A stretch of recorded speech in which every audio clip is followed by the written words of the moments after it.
Shalom et bienvenue, ce service est en français et si vous parlez français, écrivez Shalom dans les commentaires et dites-nous d'où vous regardez.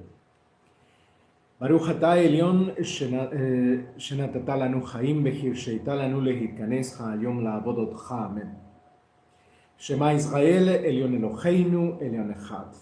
Alors, on va passer à la déclaration de foi des Évionites et chaque Évionnite doit se souvenir de ces points. Numéro 1, seul Elion, le Dieu trésor, doit être adoré. Numéro 2, la libération de l'esclavage en Égypte. Numéro 3, le Shabbat et les fêtes. Numéro 4, les 10 commandements donnés au peuple au Sinaï. Numéro 5, que la Bible, la Mikra, est saine. Numéro 6, que l'Élion punira et récompensera ceux qui le méritent dans le futur. Et numéro 7, que la rédemption viendra au moment fixé par Élion. Alors, et avant de passer à le premier prière de ce service, on va passer à notre première son de ce service, et cette sera le son numéro 35.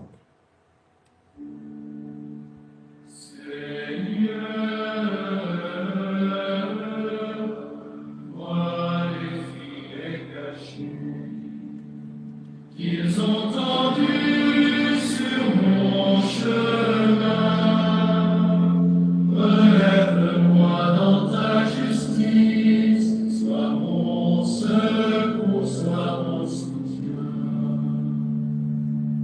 Qu'ils tombent dans leur propre piège, ceux qui guettent pour ma vie,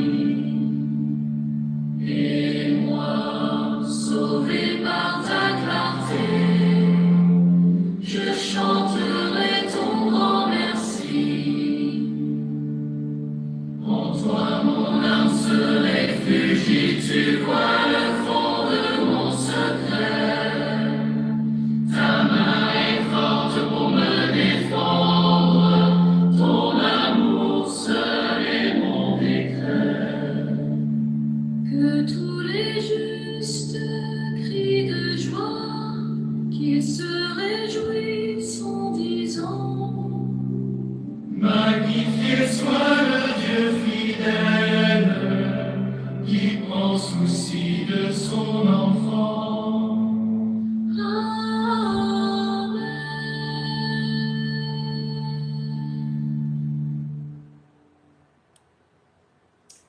Amen. Trollface nous a envoyé des faces avec des étoiles dans les yeux et merci beaucoup. Ok, aujourd'hui le service est en français. Ok, on va passer à notre première prière, la prière de Anna Bekoar. Nous te supplions, Elion notre Dieu, par la puissance de ta grandeur et de ta main droite, délivre ceux qui sont captifs. Reçois le cri de ton peuple, fortifie-nous et purifie-nous, ô toi, le trésor et le très compassionné. Ô toi, le puissant, et protège comme le prunelle de tes yeux ceux qui recherchent ton unité. Bénis-les et purifie-les. Et accorde-leur et cesse la miséricorde de ta justice. Zin et puissant, guide ta communauté par l'abondance de ta bonté. Unique et exalté, tourne-toi vers un peuple qui se souvient de ta sainteté. Et reçois notre supplication et entends notre cri, et toi qui connais le cachet. Béni soit ton nom et ton glorieux royaume à jamais. Amen. Salomé, muchas gracias por tu invitación para hacer en vivo juntos, pero no puedo ahorita porque este es un servicio religioso, pero en otro momento con mucho gusto. Ok, hoy el en vivo es en français. Alors, on va commencer avec notre Davar Moussar. Et cet Davar Moussar s'intitule Zaler Ba, non aligné sur le coude de la vie. En ce temps difficile, le cri de cœur de nombreuses familles est unanime. Nos revenus ne suffisent pas. Le coût de la vie ne cesse d'augmenter tandis que le salaire semble stagner, comme si l'on ignorait les réalités du marché, les besoins de ménage et la dignité du travail. Nous sommes préoccupés par ces déséquilibres structurels. La Torah et les prophètes nous offrent des principes éternels de justice économique et l'expérience contemporaine exige des solutions concrètes. Et le principe biblique de la justice au travail depuis l'époque de Moïse, et les Écritures soulignent l'importance de verser un salaire juste et ponctuel. Tu n'opprimeras point l'ouvrier salarié, pauvre et indigent. Tu lui donneras son salaire le jour où il l'aura gagné avant le coucher du soleil, car il est pauvre, et c'est ce qui lui permet de gagner sa vie. Deutéronome 24, 14 et 15. Et ici, la Torah établit trois principes essentiels. Le salaire doit être juste. Le salaire doit être versé à temps et jamais retenu. Et finalement, le salaire doit être suffisant pour subvenir aux besoins quotidiens. Et désolé, et Susana Hernandez González a dit bonjour, je m'appelle Susan. Et bonjour Susan, et je crois que tu parles espagnol aussi, et par ton nom. Et chaque mardi, le service est en français, mais nous avons cette service en espagnol les dimanches. Ok, l'économie actuelle est cependant à ignorer ces principes. Et dans de nombreuses villes, même ceux qui travaillent à temps plein, peinent à payer leur loyer et leur nourriture et leurs factures essentielles. Ceci contredit l'éthique biblique et d'un salaire décent. Pourquoi cet équilibre est-il rompu? Du point de vue économique, ce phénomène a plusieurs causes. Productivité sans redistribution. Bien que la productivité ait augmenté, les gains n'ont pas été partagés équitablement avec les travailleurs. Inflation sectorielle. Les prix du logement, des soins, de santé et de l'éducation ont augmenté plus vite que l'inflation générale. Précarité de l'emploi. La multiplication des contrats temporaires et du travail à la tâche et de l'économie des petits boulots et a fragilisé la sécurité financière de millions de personnes. Mais la racine spirituelle est plus profonde. Le concept de tzedaka, de justice, s'est perdu et l'accumulation égoïste a été glorifiée. Comment améliorer sa qualité de vie? Bien que tout ne dépend pas de nous, nous pouvons individuellement et collectivement prendre des mesures judicieuses. Gérer son budget et familial avec sagesse. Le livre de Proverbes nous enseigne les projets des gens diligents et mènent au profit, mais les projets hâtifs et mènent à la pauvreté. Proverbes 21, 5. Suivre ses revenus et ses dépenses mensuelles, identifier les postes et des dépenses superflues à réduire et ennuyer à son bien-être, apprendre à distinguer le nécessaire du désir, et promouvoir la solidarité et une économie communautaire. Dans les communautés évionites ou les synagogues, il est possible de mettre en place des fonds d'entraide, des coopératives et d'achat ou des réseaux de troc. La communauté peut ainsi constituer un refuge face à l'instabilité économique. Investissez dans le savoir et l'adaptabilité. Acquérir de nouvelles compétences technologiques, manuelles, logistiques ouvre des portes vers l'emploi. Évitez, si le possible, de dépendre d'une seule source de revenus. L'exemple de Rav Jehoshua, le maître Jésus, et des prophètes. Notre Messie, le Rav Jehoshua, ne s'est jamais aligné sur les puissances économiques de son époque. Au contraire, il a enseigné la compassion envers les pauvres, dénoncé l'hypocrisie des dirigeants et fait confiance à la providence divine. L'esprit du Seigneur est sur moi parce qu'il est ma oint pour annoncer la bonne nouvelle aux pauvres, dit Luc 4, 18, citant Isaïe 61.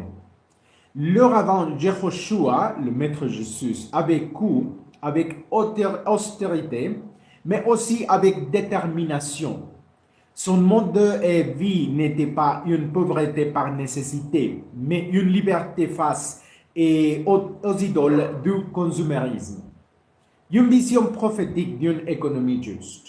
Les prophètes rêvaient d'un monde où chaque famille posséderait ses propres terres et ses moyens de subsistance. Ils bâtiront des maisons et y habiteront. Ils planteront des vignes et en mangeront les fruits. Ils ne travailleront pas en vain. Dit Isaïe 65, 21 à 23. Il ne s'agit pas d'un simple rêve céleste, c'est une vision à concrétiser de maintenant. La justice économique n'est pas une utopie, mais un commandement. Rétablir la paix économique. Dans les moments difficiles, la réponse n'est ni la peur ni l'isolement, mais le retour au principe divin. Un salaire équitable, et ce n'est pas un luxe, mais un devoir moral. Nous devons en tant que communauté implorer le Créateur comme baptisant juste et pourvoyeur de tout, afin que la situation s'améliore pour chacun. En attendant la rédemption complète du monde, et nous sommes appelés à être des acteurs du changement, tant dans la gestion financière de nos familles que dans l'économie de nos nations.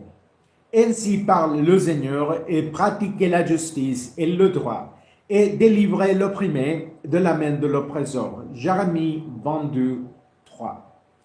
Et Shalom Aleichem. Ça, c'est tout avec cet sujet qu'on a préparé, Davar Moussar, sur les salaires qui ne sont pas alignés avec l'inflation. Nous avons ici Brianna Gómez. ¿Qué tipo de películas te gustan? Me gustan de muchos tipos, de fantasía, de ciencia ficción, históricas.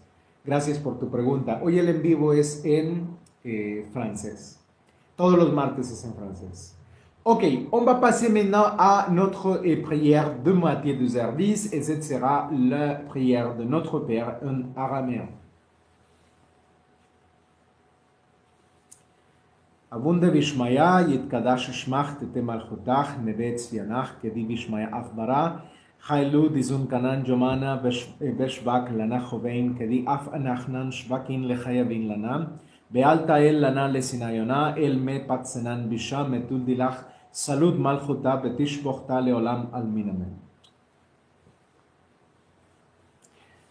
Alors, on va passer à notre somme de moitié de service, notre 12e somme de ce service religieux, et ce sera le somme numéro 36.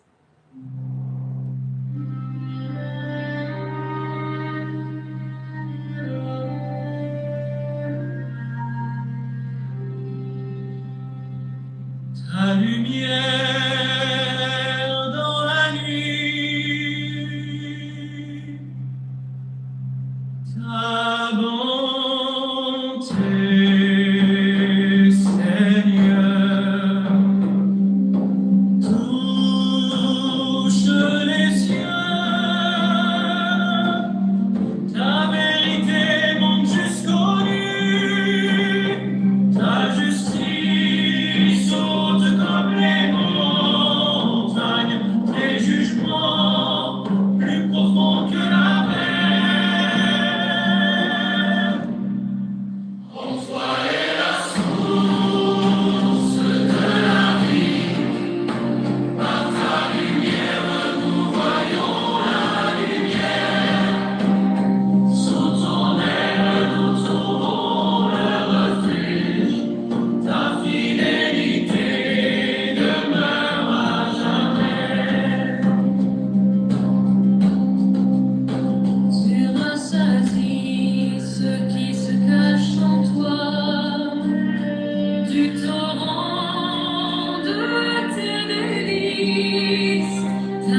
nous avons ici quelques commentaires et Patrick Barrios nous a envoyé des emojis en train de sourire.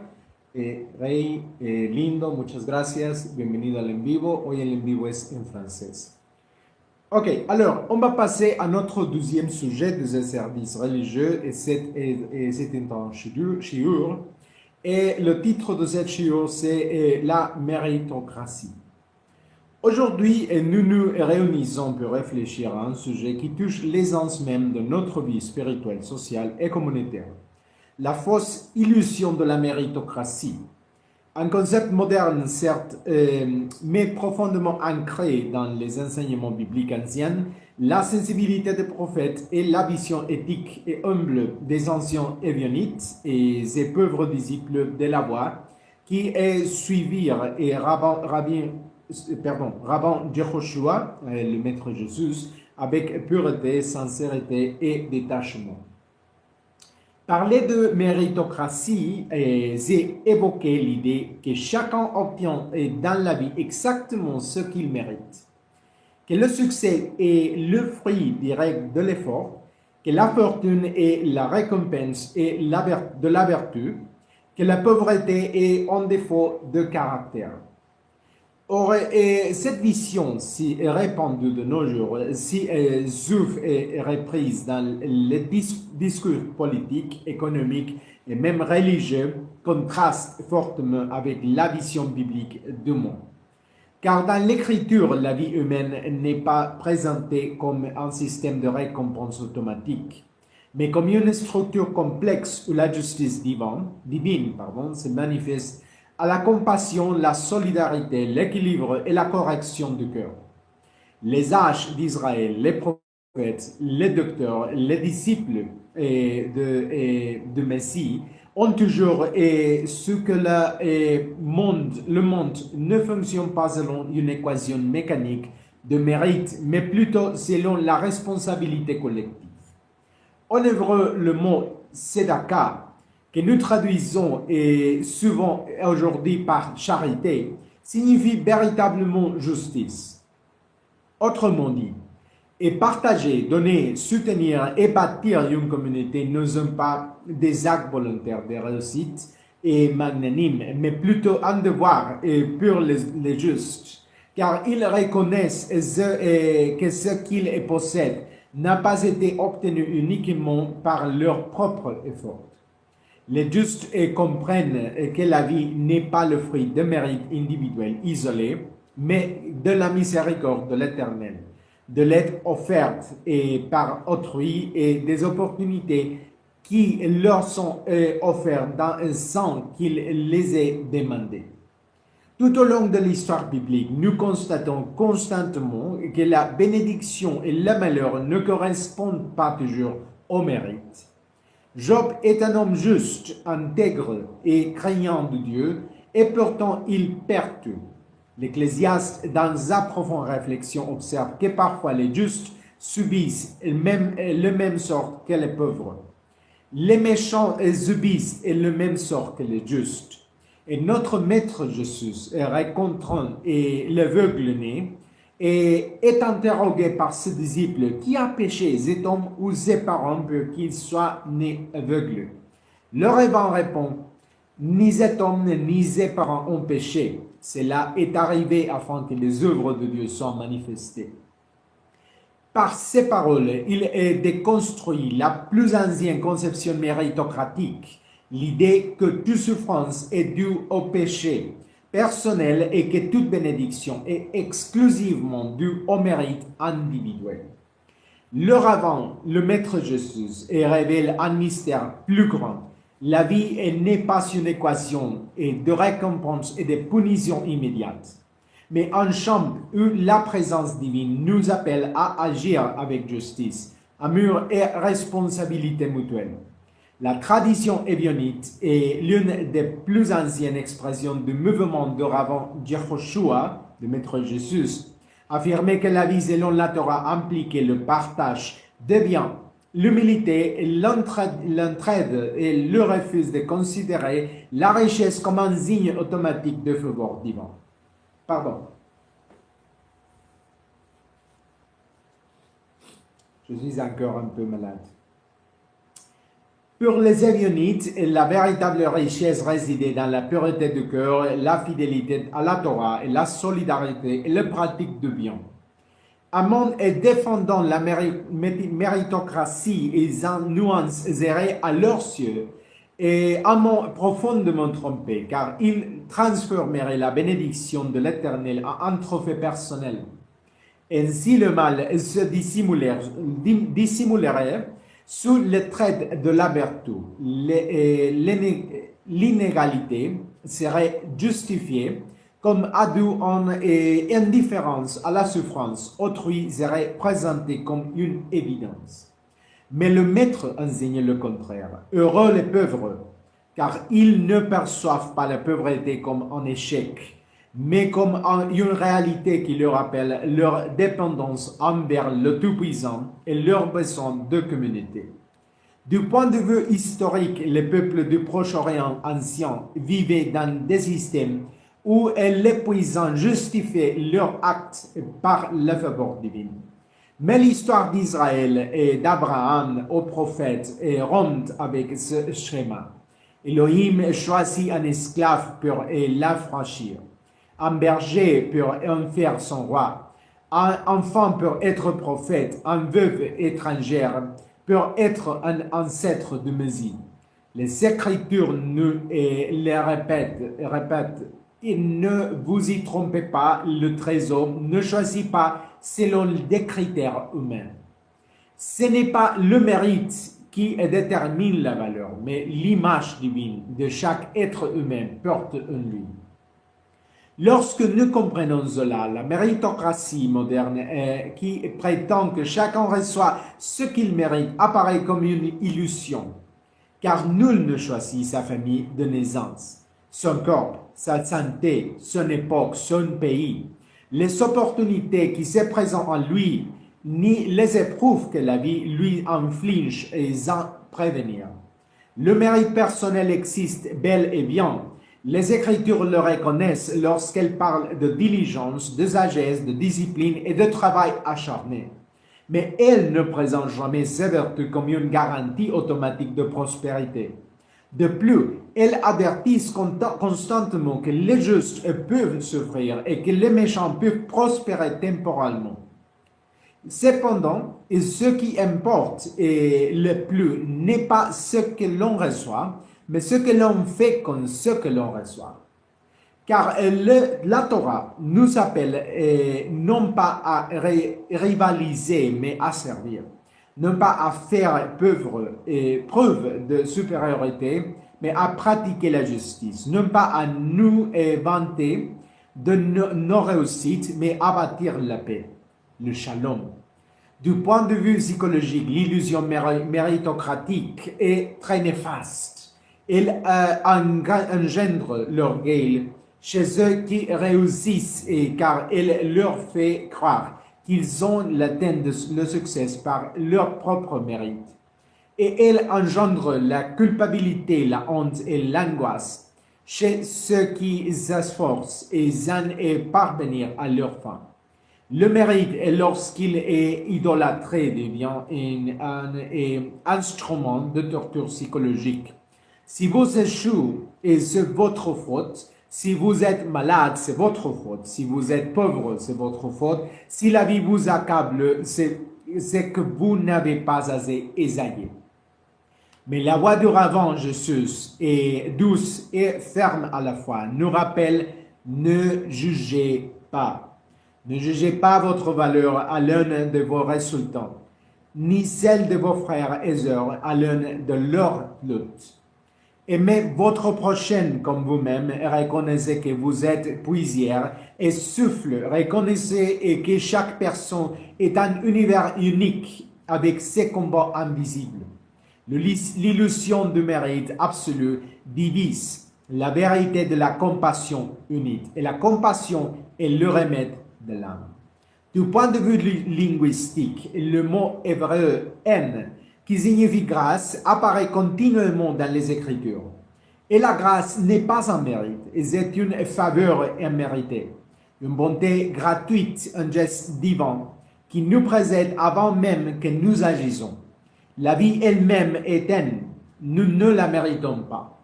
Chaque battement de cœur est éteint. La famille est qui nous aime, les enseignants qui nous guident, les amis qui nous soutiennent, les moments de clarté spirituelle, tout cela est amour, éteint et la grâce de Dieu. Et ceux qui vivent conscients de la grâce n'exébentent pas leur mérite. Ceux qui vivent conscients du don ne tombent pas dans l'illusion de l'autosuffisance. Lorsque le Maître nous enseigne à prier en disant « Donne-nous aujourd'hui notre pain quotidien », il nous conduit à reconnaître que la vie dépend de Tout-Puissant et non de nos propres capacités. Lorsqu'il nous dit de chercher d'abord le royaume et sa justice, il nous révèle que nous ne sommes pas bâtisseurs d'empire personnel, mais serviteurs de plan divin. Et lorsqu'il nous dit que tout ce que nous faisons, nous le plus petit de nos frères et sœurs, nous le faisons pour lui, et il détruit tout orgueil méritocratique et nous invite à voir la présence de l'Éternel en chaque visage. Et si l'Éternel est en chaque visage, comment pourrions-nous mépriser qui que ce soit?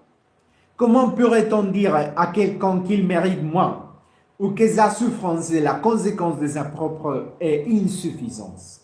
Ceux qui croient cela n'ont pas compris l'image divine, n'ont pas entendu l'appel du rabbin, et ni ressenti le souffle des prophètes. Les prophètes s'élevèrent contre ceux qui amassaient terre, richesse et pouvoir, se justifiant eux-mêmes. Isaïe dénonça ceux qui disaient « J'ajouterai maison à maison et chambre à chambre, tandis que les faibles dépérissaient. » Amos, un autre prophète, condamna ceux qui vivaient dans l'essence tandis que des autres souffraient de la faim. Michée demanda « Que demande l'Éternel de toi, sinon que tu pratiques la justice, que tu aimes la miséricorde et que tu marches humblement avec ton Dieu ?» L'humilité est l'antithèse de la méritocratie arrogante. Et la justice est l'antithèse de l'indifférence déguisée en efficacité. Le trésor ne nous appelle pas à un monde où chacun reçoit ce qu'il mérite. Il nous appelle à un monde où chacun reçoit ce dont il a besoin. Car le besoin est plus sacré que le mérite et la vie plus importante que la compétition. La tradition évionique dont le nom signifie les pauvres ne considérait pas la pauvreté comme une identité honteuse, mais comme un signe de dépendance envers le Tout-Puissant et la communauté. Il ne célébrait pas la pauvreté, mais il l'accueillait comme un chemin spirituel. Et il rejetait l'idée que la richesse fut un pauvre homme de vertu. C'est pourquoi il prônait la vie communautaire, le partage de la nourriture, l'entraide et une véritable égalité. L'esprit de l'Évionite nous rappelle que la communauté est plus forte que l'individualisme, que la Torah est plus profonde que la philosophie du succès et que le Messie n'est pas venu couronner les puissants mais aguerrir les humbles. Lorsque nous disons que la méritocratie est une illusion, nous ne nions que la responsabilité personnelle, ni la valeur de l'effort, ni la beauté du développement des talents. Ce que nous dénonçons, c'est l'orgueil qui transforme les dons en armes, l'ignorance qui transforme les différences sociales en jugements moraux et l'aveuglement qui transforme les bénédictions du ciel en mérite auto-attribué.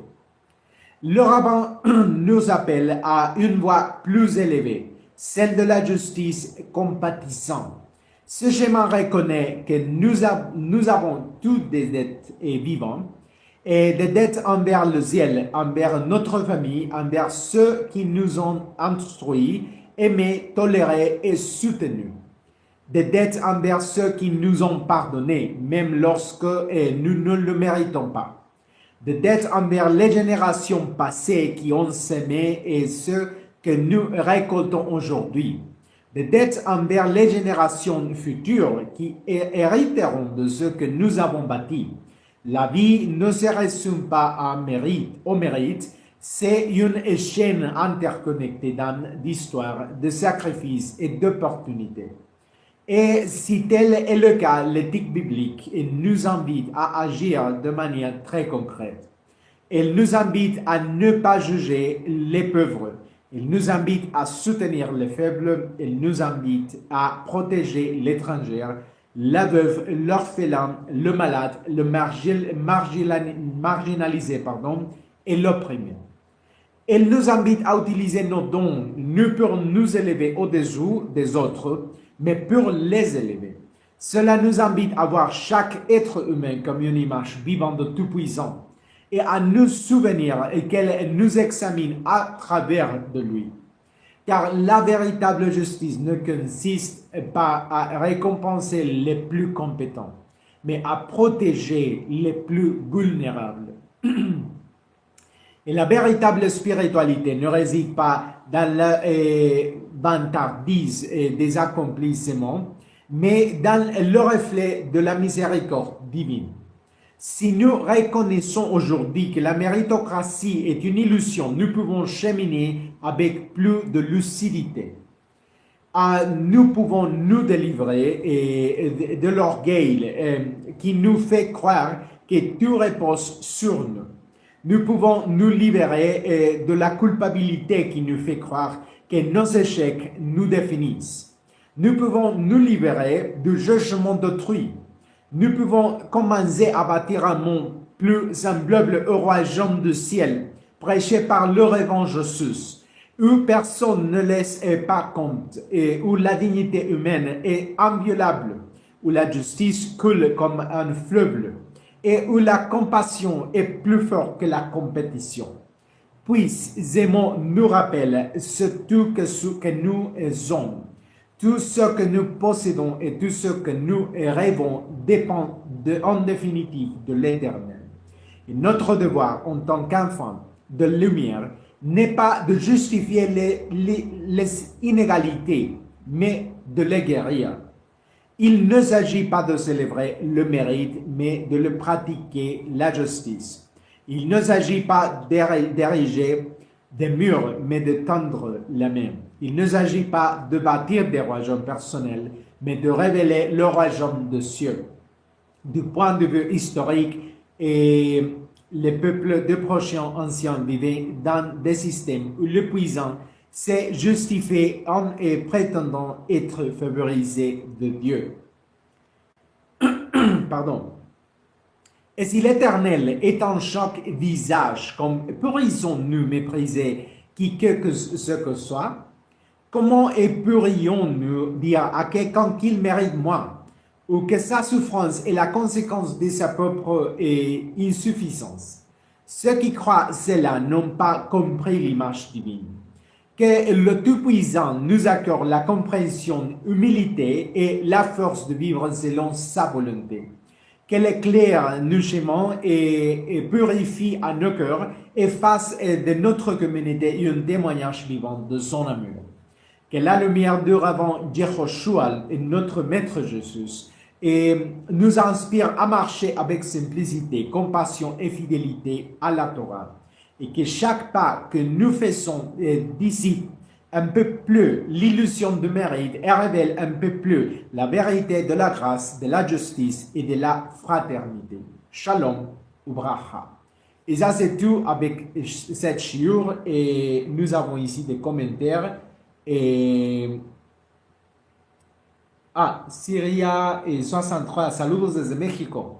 Muchas gracias, Siria. Nosotros también estamos en México. Solamente que los martes el en vivo es en francés. Doorstop.dream, Super Life, muchísimas gracias. ¿Haces live todos los días? Casi todos los días, solamente lunes y miércoles no. Y me gusta tu live, muchísimas gracias, bienvenidos, shalom a todos. Los martes el en vivo es en francés. Ok, alors on va passer à notre, c'est presque la prière finale de cette service. C'est Birkat HaKohanim. Que Lion vous bénisse et vous garde et que Lion fasse rajeunir son visage sur nous, tout et nous accorde sa miséricorde, qu'il et tourne son visage vers toute l'humanité et nous donne la paix. Amen. On va passer maintenant à notre somme finale de ce service et ce sera le somme, et un moment s'il vous plaît, sera le somme numéro 37.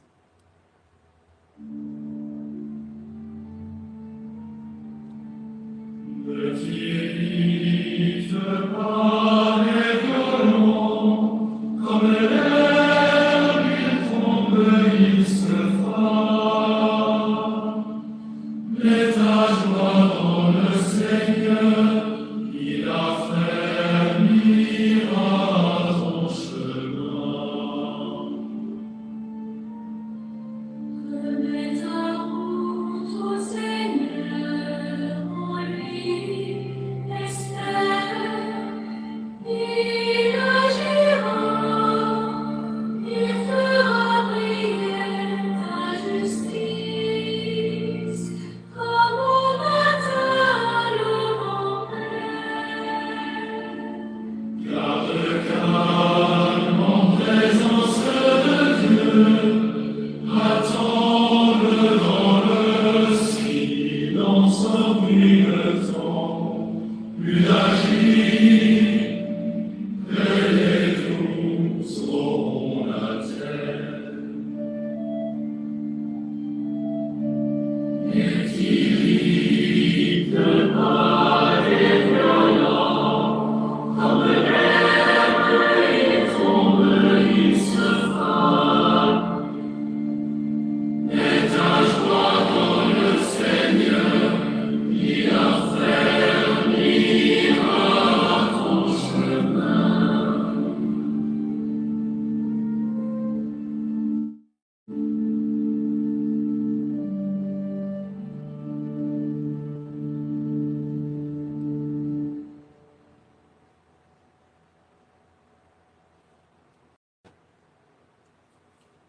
Alors, on va passer à la prière d'Rosh Hashanah.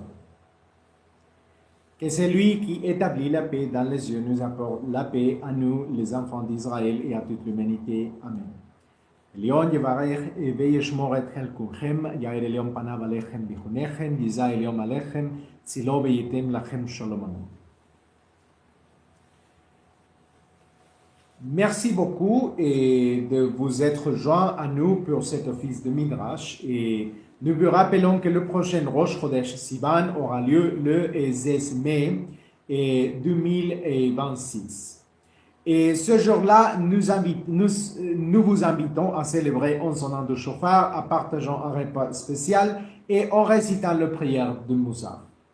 Et nous vous invitons à vous abonner à nos réseaux sociaux pour rester informés de tous nos offices religieux.